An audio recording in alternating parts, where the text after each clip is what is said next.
ദൈവനാമം മഹത്വപ്പെടുമാറാകട്ടെ. വീണ്ടും ഒരു വചനവുമായി നിങ്ങളുടെ മുമ്പാകെ എത്തുന്നു. ആദ്യത്തെ പുസ്തകം ഉൽപ്പത്തി പുസ്തകത്തിലെ 4-ാം അധ്യായം 7 ഞാൻ വായിക്കുന്നു. പാപം വാതിൽക്കൽ കിടക്കുന്നു, അതിൻ്റെ ആഗ്രഹം നിങ്കലേക്ക് ആകും, നീയോ അതിനെ കീഴടക്കണം എന്ന് കൽപ്പിച്ചു. പാപം വാതിൽക്കൽ, ക്രൗച്ചിങ് അറ്റ് ദ ഡോർ. ദൈവത്തിൻ്റെ കുഞ്ഞുങ്ങളെ, കയ്യിൻ്റെ ജീവിതമാണ് പശ്ചാത്തലം. എങ്കിലും ദൈവത്തിൻ്റെ കുഞ്ഞുങ്ങളായ നമ്മുടെ ജീവിതത്തിലും നമ്മുടെ ഹൃദയവാതിൽക്കൽ യേശു ഹൃദയത്തിനകത്തുണ്ടെങ്കിലും ഹൃദയത്തിൻ്റെ വാതിൽക്കൽ കിടക്കുന്ന ചില വിദ്വാൻമാരുണ്ട് ഇപ്പോഴും. അത് നമ്മുടെ മുഖം വാടിക്കും, നമ്മുടെ ജീവിതത്തിൽ വളരെ സങ്കടകരമായ അനുഭവങ്ങൾ ഉണ്ടാകും. ഒന്ന്, ഗിൽറ്റ് ഫീലിംഗാണ്. അത് നമ്മുടെ പഴയകാല ജീവിതാനുഭവങ്ങൾ അപ്പോഴപ്പോഴായിട്ട് നമ്മുടെ ഓർമ്മയിൽ കൊണ്ടുവരും. ഓർമ്മയെ കൊണ്ടുവന്നിട്ട് അത് നമ്മളെ കുത്തിട്ട് പിശാച് നമ്മോട് പറയും, യേശു നിൻ്റെ ഹൃദയത്തിലുണ്ട്, നീ ക്രിസ്ത്യാനിയാണെന്ന് പറഞ്ഞിട്ട് കാര്യമൊന്നുമില്ല, നീ ചെയ്തുകൊണ്ടിരിക്കുന്ന കാര്യങ്ങൾ ഇതൊക്കെയാണ്. എന്തെല്ലാം കാര്യങ്ങളാണ്, എന്തോരം മോശമായ കാര്യങ്ങളൊക്കെ നീ ചെയ്തുകൊണ്ടിരിക്കുന്നു. അതുകൊണ്ട് യേശു നിൻ്റെ കൂടെ കൊണ്ട് നീ പ്രാർത്ഥിക്കുന്നു ഒക്കെ ശരിയാണ്, അതുകൊണ്ടൊന്നും നിനക്ക് ശുഭം വരത്തില്ല എന്ന് പറഞ്ഞ് നമ്മുടെ മനസ്സിലെ ഇങ്ങനെ കലുഷിതമാക്കും, വേദനയുണ്ടാക്കും, സംശയം ഉണ്ടാക്കും, രക്ഷയുടെ ഉറപ്പ് അങ്ങനെ നമുക്ക് നഷ്ടമാക്കും. മനസ്സിലായ? അത് നമ്മൾ ഒഴിവാക്കണം. കാരണം യേശു കർത്താവ് പറഞ്ഞു, നമ്മുടെ പാപങ്ങളെ കർത്താവ് മായ്ച്ചു കളയുന്നു എന്നാണ്. പൂർണ്ണമായിട്ടും പിന്നിലെറിഞ്ഞു കളയുന്നു, ആകാശത്തിലെ മേഘം പോലെ തൂത്ത് കളയുന്നു എന്നാണ്. കർത്താവ് നമ്മെ മക്കളായിട്ട് അണച്ചാൽ മക്കൾ തന്നെയാണ്, അത് മറന്നു വരുന്നു. രണ്ടാമത്തെ കാര്യം, ആങ്കർ. രക്ഷിക്കപ്പെട്ടു എന്ന് പറയുന്നു, വിശ്വാസിയാണ്, യേശു കർത്താവ് ഹൃദയത്തിലുണ്ടെന്ന് പറഞ്ഞാലും നമ്മുടെ പഴയ ശരീരമാണ് നമ്മൾ വഹിക്കുന്നത്. ഈ പഴയ ശരീരത്തിൻ്റെ ഉള്ളിലാണ് യേശുവിൻ്റെ ആത്മാവുള്ളത്. ഈ പഴയ ശരീരം അപ്പോഴപ്പോഴായിട്ട് പൊന്തി വരും. അതിൻ്റെ ഒന്നാണ് ഈ കോപം. കോപം രണ്ട് രീതിയിലാണ് പ്രവർത്തിക്കുന്നത്. ഒന്ന്, ഒരു ചെറിയ ബോംബ് പോലെയാണ്.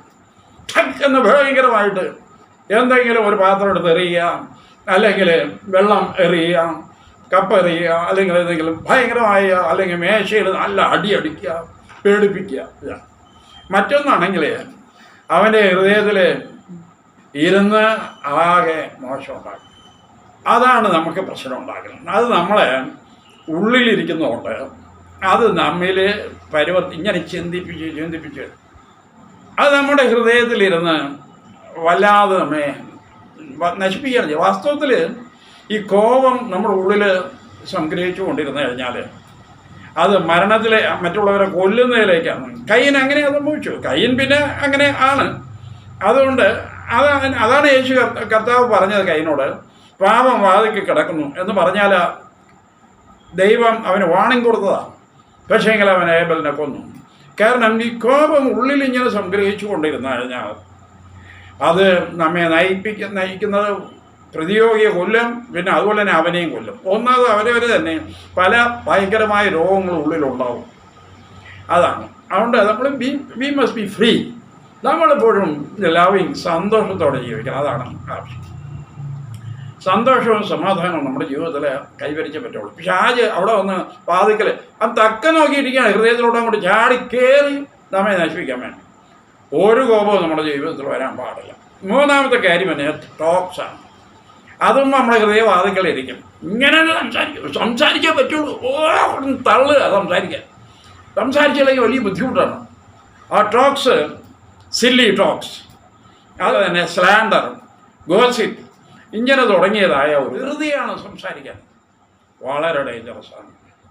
ദൈവത്തിൻ്റെ കുഞ്ഞ്, നമ്മുടെ സംഭാഷണം കൈൻഡ്നെസ്സിലായിരിക്കണം, ദയവുള്ള സംഭാഷണം, പ്യൂരിറ്റി, വളരെ വൃത്തിയുള്ള വാക്കുകളും വൃത്തിയുള്ള കാര്യങ്ങൾ മാത്രം സംസാരിക്കാൻ മതി. ട്രൂത്ത്, സത്യം മാത്രമേ സംസാരിക്കാവൂ. സത്യമായത് ഊഹാപോഹങ്ങൾ വച്ചിട്ട് നമ്മൾ എന്തെങ്കിലുമൊക്കെ പറഞ്ഞ് മനുഷ്യരെ മറ്റുള്ളവരെ വേദനിപ്പിക്കുവാനായിട്ട് പാടില്ല. ദൈവം ഈ വാതിൽക്കൽ കിടക്കുന്നവനെ പിടിച്ചു കെട്ടാൻ, 1 ഗിൽറ്റ് ഫീലിംഗ്, 2 ആങ്കർ, 3 മോശമായ സംഭാഷണം, ഇവയെ പിടിച്ചു കെട്ടി ഹൃദയത്തിൽ യേശു കർത്താവ് സന്തോഷിക്കട്ടെ. ആ സന്തോഷം നമുക്കും എപ്പോഴും നമ്മുടെ മുഖത്തിൽ കളിയാവട്ടെ. കയ്യിനാണെങ്കിലോ അവൻ്റെ മുഖം വാടിയും ആകെ പ്രശ്നമായി ദൈവത്തിൽ നിന്ന് അകന്നു പോയി. നമ്മളൊരു കാലത്തും ദൈവത്തിൻ്റെ കരവലയത്തിൽ നിന്നും മാറിപ്പോകാതെ കർത്താവ് തന്നെ നമ്മെ സൂക്ഷിക്കട്ടെ. ഈ വചനത്താൽ ദൈവം നമ്മെ അനുഗ്രഹിക്കുമാറാകട്ടെ. ആ